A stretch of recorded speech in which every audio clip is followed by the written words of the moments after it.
अरे कसा आहेस तू? बरा आहेस का? काही अडचण आहे का? मला येऊन भेट. पवार साहेब, अरे थांब रे बाबा, दादा पादा थांब. त्याच्यामध्ये अरे बस ना, आता मी विचारतो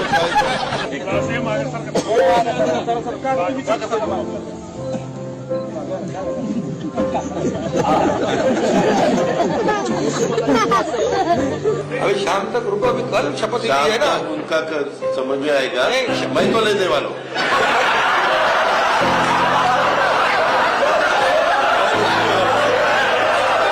कुठे विट्टी दांडू खेळायचे, कुठेही भोवरे खेळायचे.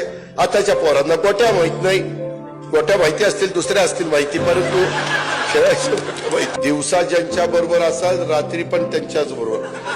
म्हणजे त्याच्यामुळं अरे थांब रे थांब, एकच मामा आहे म्हणूनच आणलाय निवडून.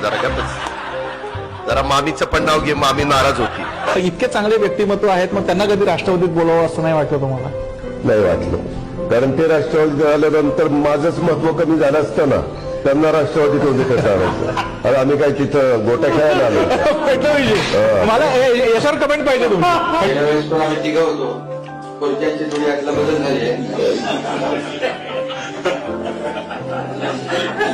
मनात तर काही जात नाही ते. कसं काय वाटतंय? गारगार वाटतंय. आता कसं वाटतंय?